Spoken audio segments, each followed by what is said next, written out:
আজ বলবো মহাদেবের এক অমর ভক্তের কাহিনী।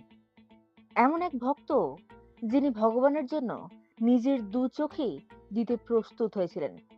তিনি কান্নাপ্পা, শৈব ধর্মের ৬৩ জন অমর ভক্তের মধ্যে অন্যতম। কান্নাপ্পার আসল নাম ছিল থিন্নান। তিনি ছিলেন এক সাধারণ শিকারী। কোনো শাস্ত্র জ্ঞান ছিল না, কোনো পূজার নিয়মও তিনি জানতেন না, কিন্তু তার হৃদয়ে ছিল অগাধ ভক্তি।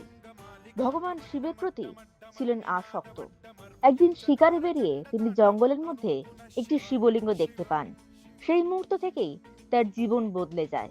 তিনি প্রতিদিন নিজের শিকার করা মাংস শিবলিঙ্গে অর্পণ করতেন। মুখে করে জল এনে শিবলিঙ্গকে স্নান করাতেন। শাস্ত্র অনুযায়ী এগুলো ছিল ভুল, কিন্তু তার ভক্তি ছিল সম্পূর্ণ নির্মল। একদিন মহাদেব তার ভক্তকে পরীক্ষা করতে চাইলেন। হঠাৎ শিবলিঙ্গের এক চোখ থেকে রক্ত পড়তে শুরু করলো। এটা দেখে কান্নাপ্পা ব্যথিত হয়ে বললেন, আমার প্রভুর চোখে আঘাত লেগেছে। তিনি এক মুহূর্ত দেরি না করে নিজের একটি চোখ তুলে শিবলিঙ্গের সেই স্থানে বসিয়ে দিলেন।